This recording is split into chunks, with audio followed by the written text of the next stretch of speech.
Bon, comment qu'ils vont? Je sais que beaucoup de frustration depuis 2 jours. Je me suis dit: «Je vais revenir à un format pour le final», un format qu'on faisait, avant, face cam. Je l'avais fait pour Daryl Dixon, le final, je crois. Je me suis fait une petite tisane, elle est dégueulasse, hein, je vous le dis. Je sais que, voilà, beaucoup de gens ont été déçus du final, ont été extrêmement frustrés et je les comprends. Totalement, je vous comprends, mais vraiment de A à Z à 100. Ne vous inquiétez pas. Et il y en a qui l'ont apprécié pour ce qu'il est. Et eux aussi, je les comprends, parce que vous allez voir, je vais les rejoindre, mais il y a un mais. Déjà, avant de commencer, merci beaucoup, puisque la chaîne, encore une fois, je me répète, mais depuis le mois de novembre, elle explose.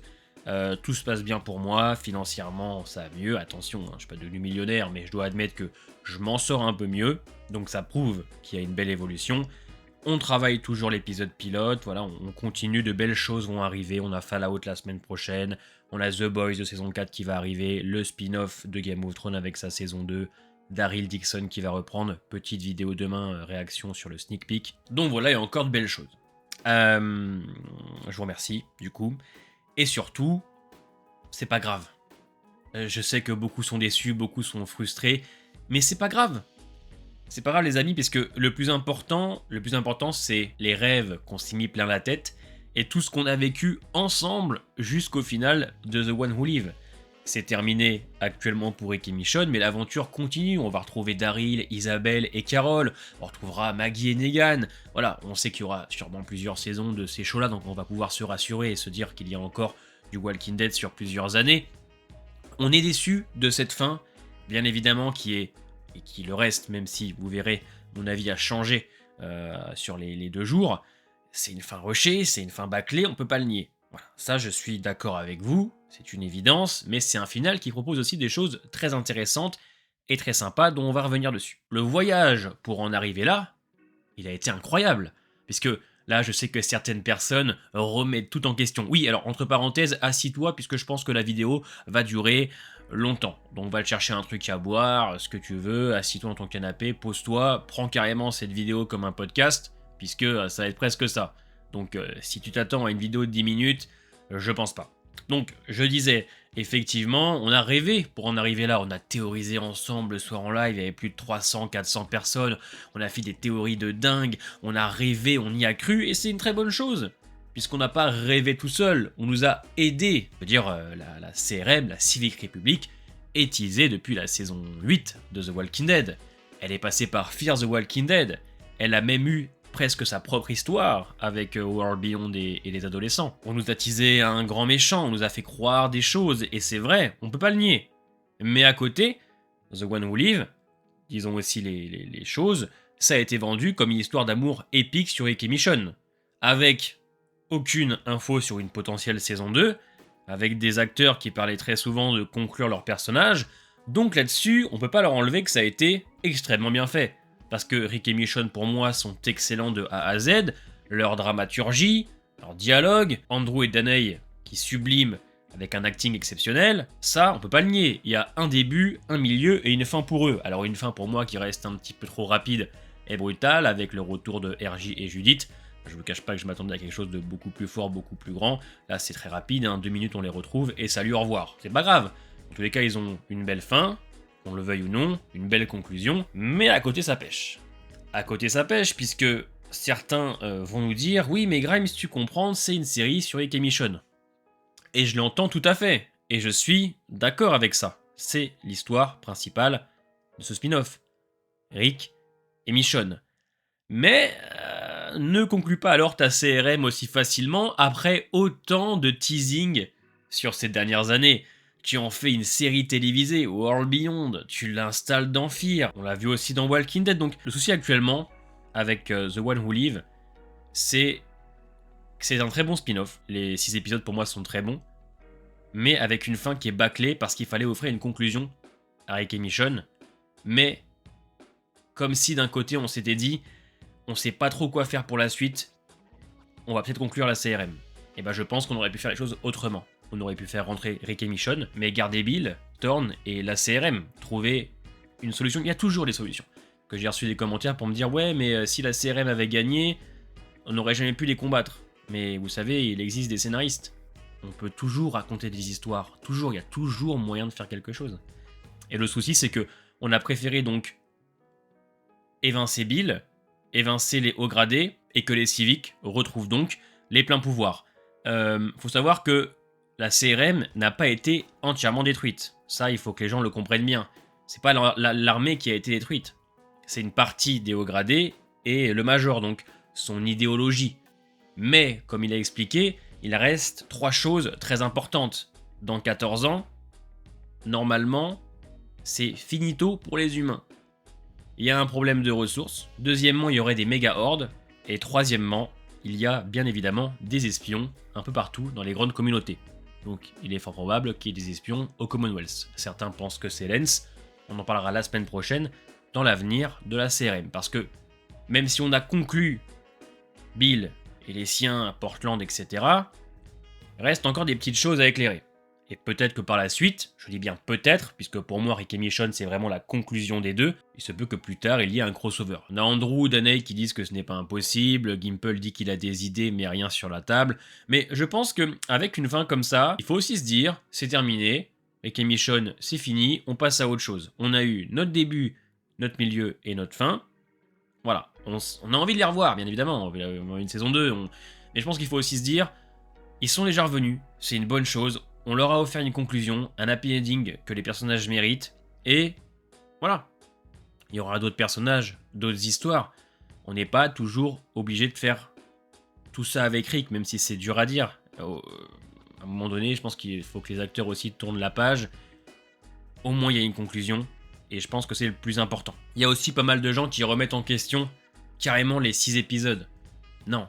Enfin, maintenant j'ai l'habitude de voir vos blazes sur YouTube, sur Twitter ou même en live. Pendant 6 semaines, ça a été l'éclate, les amis. Voilà. Alors moi, je parle pour les gens qui ont aimé, bien sûr. Il y a des gens qui n'ont pas apprécié, mais honnêtement, moi, dans mes commentaires, ceux qui n'ont pas aimé The One Who Lives sont une minorité. Hein. Franchement, c'est très rare que je reçoive un commentaire pour me dire c'est de la merde de A à Z. Je crois que ça n'arrive, c'est même pas arrivé, je pense, sur les derniers épisodes, peut-être sur les premiers, parce qu'il y a toujours... le négatif qui revient souvent au début et après les gens arrêtent parce que dans tous les cas ils s'en branlent des projets Walking Dead, mais ouais, je n'ai reçu que des commentaires positifs sur ce show, donc ne remettez pas en question les 6 épisodes. Je suis d'accord pour dire que le 5 est pas ouf sur certaines choses, que le 6 est bâclé et rushé, même si il est intéressant sur plein de points, il y a des très bonnes choses. Donc ne remettez pas en question toute la série The One Who Live parce que franchement, pendant 6 semaines, ça a été un voyage incroyable. On a ri, on a pleuré, on a stressé, le spin-off nous a offert tout ce qu'on voulait. En revanche, par contre, pour ceux qui sont fans du lore et qui s'attendaient à que les choses s'étendent et qu'on en apprenne beaucoup plus, c'est un peu une pilule. Donc ça, on peut pas le nier. C'est-à-dire qu'il y a 2 camps qui vont s'affronter. Les Richonneurs, comme je les appelle, les gens qui ne veulent voir que Rick et Michonne, un début, un milieu, une fin, et on s'en va. Et à côté, ceux qui veulent du Richonner, comme nous, mais qui veulent aussi du lore. Et là, c'est là où ça pêche pour nous. C'est parce que quand t'es fan depuis des années de Walking Dead, que tu regardes absolument tout, l'univers étendu, World Beyond, Fear, et que t'es à fond sur le lore et que tu suis tout, effectivement, on ne peut pas nier le fait que quand tu termines The One Who Live, t'as les glandes, les boules, qui commencent à s'installer ici, sous la gorge, à côté de la pomme d'Adam, et qui t'empêchent d'avaler, puisque c'est quand même rushé au possible, et salut, au revoir. C'est-à-dire qu'on savait que la CRM allait tomber un jour ou l'autre, on savait que le Major Bill allait être évincé, bien sûr, mais pas aussi facilement. J'ai reçu des commentaires pour me dire « Ouais, mais il fallait bien que Bill ait une conclusion. » Oui, mais il lui aurait peut-être fallu un début, parce que le Bill, il meurt... après un discours vraiment excellent, où on apprend beaucoup plus sur le personnage, ce qu'il a vécu, le Vietnam, le fait qu'il ait participé à une guerre civile entre Pittsburgh et Pennsylvanie, après l'opération Cobalt, c'est une dinguerie, donc tu sens que le personnage est riche en histoire, comme le personnage d'Okafor. Mais il s'en va un peu quand tout commence, et c'est dommage. Il y a aussi une chose qui est un peu décevante, c'est que on peut avoir cet aspect où on se dit « Ouais, mais World Beyond a servi à quoi ?» World Beyond a servi. Honnêtement, il a servi au lore et a servi à nous faire rêver, donc c'est le plus important. Effectivement, on aurait aimé revoir Elizabeth, on aurait aimé revoir Silas, on aurait aimé revoir toutes ces choses-là, mais encore une fois, quand tu prends un peu de recul, et c'est important de prendre du recul, c'est-à-dire que c'est pour ça que j'ai arrêté les avis à chaud. Quand je regarde un épisode, ma réaction, vous l'avez à chaud. Après, je fais un petit avis, mais je préfère me concentrer le lendemain sur l'analyse, puisque moi, je peux prendre du recul. Des fois, quand on regarde un épisode, on est en mode putain, c'était trop bien, c'était fou furieux. Quand on prend un peu de recul, comme j'explique, on se dit ah ouais, mais finalement, c'est peut-être pas si ouf que ça par rapport à un là. Ou ça peut être le contraire. On est en mode putain, c'est nul, nul à chier. On recule un peu. Quand on laisse passer le show, on se dit ah ouais mais finalement c'est peut-être pas si mauvais, je comprends où il voulait en venir, etc. Donc c'est très important de vraiment, une fois qu'on a vu l'épisode, se poser, voilà, prendre l'air, faire sa vie, hein, etc. Et ensuite revenir dessus. Et c'est ce que j'ai fait avec l'épisode final. Voilà, attention, je ne retourne pas ma veste. Pour moi, il y a quand même des choses trop précipitées. Et je le dis, on peut en parler tout de suite. Pour moi, la fin va trop vite. C'est joli avec RJ et Judith, ça a marché, mais franchement, pour moi, ça va beaucoup trop vite. Le Major Général Bill, pour moi, il fallait le garder. Il fallait le garder pour en faire le méchant ultime, comme il était vendu, hein, parce que je suis désolé, mais Bill a été vendu quand même comme le plus grand enta de l'univers, avec des teasings dans World Beyond, on parlait de lui, il y avait des petites pancartes de lui avec que son nom et lui n'était pas là. Il y avait son fils aussi, Mason Bill, et on attendait beaucoup de lui. Au final, c'est plus qu'un pétard mouillé, puisque tout ce cinéma qu'on a fait autour de lui, comme dans le premier épisode, hein, où il fait comprendre que il sait pour Okafor, et à la fin de l'épisode 6, quand Rick le tue, il est en mode « Oh putain, Okafor !» Bah oui frérot, mais t'étais au courant quand même que ça allait pas, tu vois. Pareil pour le côté où il veut donner à Rick le lead, qu'il veut que ce soit son remplaçant. Ok, mais sur tous les épisodes qu'on a vus avec toi, ils sont pas nombreux, hein, 2 fois, tu ne lui faisais pas confiance. Et là, d'un coup, tu lui donnes le bon Dieu sans confession. Voilà, au-delà de partir trop vite, c'est vrai que la fin, alors qu'on a un dialogue de fou furieux entre... même pas un dialogue, hein, c'est un monologue qu'il fait sur toute sa vie, qui est génial. Terry O'Quinn, franchement, au-dessus, c'est le soleil. Mais oui, il y a une énorme frustration, puisque tout fan qui se respecte de l'univers, qui suit le lore, ça ne peut être que décevant. Donc, moi, après avoir pris un peu de recul, je me suis rendu compte que ce final, malgré qu'il soit rushé et bâclé, il n'est pas si mauvais en soi. Parce qu'on a quand même 20 premières minutes intéressantes, tendues, bon, avec des scènes un peu what the fuck ou autre, mais des passages qui marchent très bien. Il y a aussi le grand passage entre Rick et Bill qui est super. Il y a le côté action épique, ça on peut pas lui enlever. Il y a un côté beaucoup moins kitsch que l'épisode 5, quand ça explose et qu'on voit tous les frontaliers en mode rôdeur, avec le gaz, Rick et Michonne qui se battent contre Thorne. Il y a un côté spectaculaire qu'on peut pas lui enlever.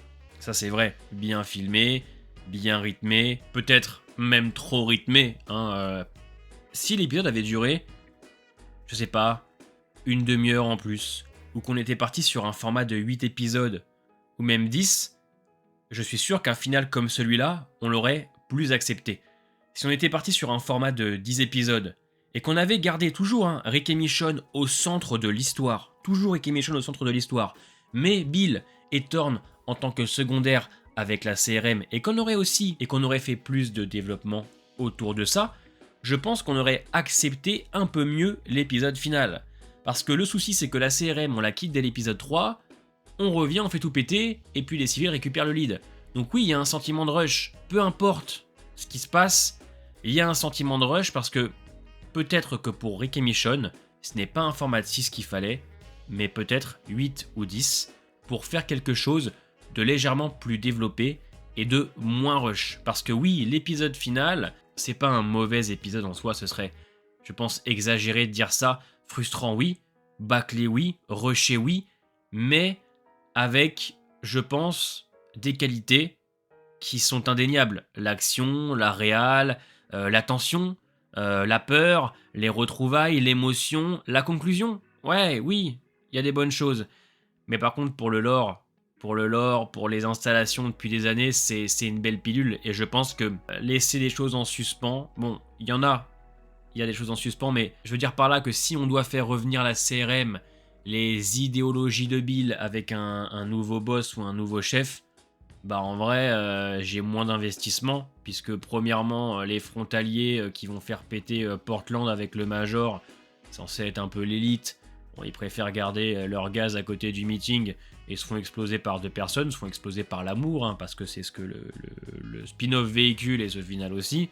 Donc j'ai envie de me dire, si dans quelques années tu me fais une suite avec les idéologies de Bill, bah, je serais un peu déçu parce que je vais me dire, ouais, mais fallait garder Bill dans ces cas-là. Fallait garder Bill parce que le mec avait tout. T.I. Quinn avait la prestance, il y avait le charisme du Major, il y avait tout qui laissait croire, en tout cas, un antagoniste ultra convaincant.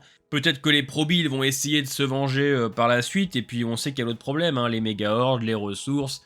Donc pourquoi pas plus tard refaire revenir ces 3 problèmes-là sur le devant de la scène, et enfin créer notre crossover géant. Mais pour en revenir à ce que je disais, The One Who Live, en fait, a tellement été bon sur les 5 premiers, que on s'attendait forcément à une suite. Pour nous, c'était inconcevable de se dire, oui, allez, en 48 minutes, c'est bouclé. Bah non, puisque il y avait tellement de choses à raconter, tellement de choses à faire, et dégager tout ça en l'espace de même pas 48 minutes. Hein. Franchement, ils évincent tout ça en 20 minutes, puisque je trouve que l'épisode a changé à partir de la mort de Bill. J'ai adoré jusqu'à sa mort. Vraiment, j'étais investi et tout. Et à partir de sa mort, c'est un enchaînement de situations qui se veut spectaculaire, etc. Mais on a tellement attendu aussi Rick et Michonne. On a tellement attendu le retour d'Andrew et Danae qu'on a ce sentiment, quand on termine, que c'était trop court. À peine on les a retrouvés, qu'ils repartent déjà, et j'ai l'impression qu'ils repartent pour de bon. Alors désolé hein, pour ceux qui sont encore là et qui se disent mais attends, c'est quoi cette critique, le mec qui parle dans tous les sens à chaque fois. Il n'y a pas de critique en fait. Juste je parle de ce que je ressens actuellement sur The One Who Live. Il n'y a pas de plan défini sur machin, etc. Je vais en roue libre là, je suis en roue libre de toute façon. Puis je vous emmerde, tout le respect. Oui, il y a obligatoirement cette frustration, de se dire mais finalement ton fameux crossover, tout ce qu'on s'est mis en tête, tout ce teasing un peu autour pour laisser place à quoi finalement? C'est quoi l'avenir de Walking Dead, sachant que Rick et Michonne ont l'air d'avoir leur conclusion? Et ben je pense que justement, toute la beauté de la chose, c'est de se dire que maintenant, on va regarder Daryl Dixon et The Walking Dead Dead City d'une manière bien différente que l'année dernière. C'est-à-dire que maintenant, ça va être 100% popcorn, ça va être 100% divertissement, et je pense qu'on va arrêter de se prendre la tête sur la CRM, sur la Civic Republic, sur toutes ces choses-là, excusez-moi, puisque maintenant on sait que papa est rentré à la maison, que le but pour Daryl c'est de rentrer afin qu'il revoie Rick, donc pourquoi pas revoir Rick dans un caméo à la toute fin de Daryl Dixon. Et Dead City, on va le prendre aussi autrement, puisque maintenant on sait que c'est des années après, que Rick est techniquement rentré à la maison, qu'il n'y a plus de problème avec la Civic Republic et la CRM. Donc ouais, je pense qu'on va les aborder autrement.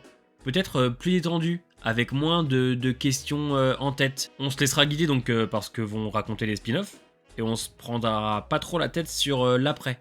Puisque comme je vous dis, papa et maman sont rentrés à la maison. On sera peut-être investi différemment dans ces spin-offs, peut-être plus détendu, moins critique, plus popcorn, car le plus important est maintenant passé, donc j'ai envie de vous dire que c'est presque une bonne chose. Et d'un côté, je me dis qu'on en avait peut-être besoin. Je pense qu'on avait aussi besoin d'une conclusion. Alors peut-être pas aussi brutale et rushée, je suis entièrement d'accord avec vous, mais au moins il y a une fin sur Rick, il y a une fin sur Michonne, et on peut aborder la suite de manière peut-être plus détendue. Imaginez, bon, j'ai envie de vous dire, imaginez nos théories sur Bill, sur la CRM auraient vu le jour dans ce final, on serait aussi comme des fous. C'est vrai, je pense que là, la hype, elle serait au maximum. Je pense qu'on aurait une érection continue sur les journées, les mois, ça ne s'arrêterait jamais, je suis entièrement d'accord. Mais d'un côté, je me dis, je me sens aussi apaisé du fait qu'il y ait une fin. J'ai eu ma fin. Rapide, certes, mais j'ai eu ma fin. Au moins, je vais pas attendre 3-4 ans pour avoir une suite. Donc d'un côté, je suis un peu rassuré. Vous voyez ce que je veux dire? C'est pas la fin que je voulais. C'est pas la fin que j'imaginais. On a respecté Rick et Michonne, le lore. C'est discutable, clairement. Un peu mon avis rapide sur tout ça. Bon bah, pour ceux qui suivent ma chaîne, mes lives, vous savez ce que je pense de The One Who Live. Hein. J'ai fait des analyses sur tous les épisodes, on fait des lives tous les soirs, donc je vais pas revenir sur une critique complète de la saison. C'était pour vous parler un petit peu de l'épisode. Je vais prendre un peu de temps, là, on va en profiter. Je vais lire les commentaires de la dernière vidéo de l'épisode finale. Je vais essayer de prendre des commentaires Team Rishoner et Team Rishoner plus le lore. Ouais, c'est une vidéo qui est longue, hein, effectivement. Plus longue que mon avenir, hein, certainement, mais ça, c'est pas moi qui décide. Alors, comme commentaire, Grimes, c'était vraiment trop beau. On fait ce qu'on peut. Alors, j'en ai un de Eric, qui nous dit, qu'on l'embrasse, l'épisode est bien, jusqu'à que Rick tue Bill. Si à la fin de son discours, Bill annonce qu'il est au courant que lui et Michonne sont des traîtres, que les deux se font arrêter et qu'ils vont bombarder Portland comme prévu, qu'après il ira s'occuper d'Alexandria, ça aurait été pas mal. Alors, dans l'idée, oui, puisque je pense qu'on aurait pu ouvrir tellement de choses par la suite. C'est ce que je disais un peu au début de la vidéo, hein, quand on me disait « Ouais, mais si on les laisse gagner, pas de happy ending, et comment les combattre ? C'est impossible. » Ouais, mais encore une fois, les gars, les scénaristes. Ah, quand t'es scénariste, tu racontes des histoires. Tu peux faire plein de choses, hein. C'est Walking Dead, n'oublions pas. Donc là, ensuite, on a un autre commentaire de Lillart qui nous dit « Pour ma part, ce final est en demi-teinte.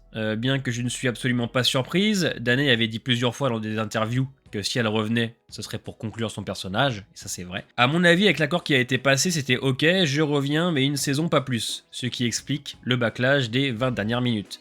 Et je ne vais pas parler des 3 dernières minutes qu'on attendait plus que tout, et qui n'ont été clairement pas à la hauteur malgré tout. Je suis contente que Rick ait retrouvé sa famille, c'était la meilleure conclusion possible. Vous voyez, pour beaucoup, il y a ce sentiment aussi que malgré qu'on conclue Rick et Michonne, la fin, hors CRM, elle aussi est brutale. Il n'y a pas que la CRM qu'on a évincée, et encore je dis la CRM existe encore, hein, c'est juste Bill et ses frontaliers et son idéologie dans l'idée. C'est qu'il y a quand même ce côté où même la fin, on est un peu en mode ouais mais c'est rapide quand même, hein, c'est salut au revoir, salut Judith, salut Argy, je suis papa, et puis c'est fini quoi. On a tous la même réaction, c'est terrible. Après en soi, on nous avait teasé une histoire d'amour, et c'est ce qu'on a eu, ça c'est vrai. On voulait une histoire d'amour épique, ça a été teasé depuis le début, hein, depuis que Gimple l'a annoncé, et ça a été ça. Pas le nier. Et au moins, ça nous fait une APN pour Rick et Michonne. Il y a un mec en dessous qui dit une histoire d'amour, c'est vrai, mais pas la fin de la CRM aussi rapide qu'une cuisson de pâtes. On a Ouda qui dit c'est tellement rushé que même Sonic a pris des notes. Non, sans déconner, c'est ça Bill, c'est ça la CRM qu'on nous vend depuis des années. Bien joué pour ce gros pétard mouillé. On a Joshua qui, lui, le pauvre, est exaspéré. Hein. Je suis exaspéré. On a eu des potentiels gâchés dans cet univers, mais là, c'est le pire qu'on ait jamais eu. Le CRM, on nous le tease depuis la saison 8 de Walking Dead, la saison 5 de Fear. On a même consacré un spin-off à part entière pour nous le dévoiler, tout ça pour être bouclé en 15 minutes. Et le Major, faut en parler. Il est teasé dans World Beyond. C'était censé être le plus grand méchant de tout l'univers Walking Dead, en plus, un très bon acteur, et qu'est-ce qu'on a eu ? Un temps d'écran ridicule. Je pense moins de 20 minutes au total. Aucune action mémorable et surtout il a totalement été décrédibilisé.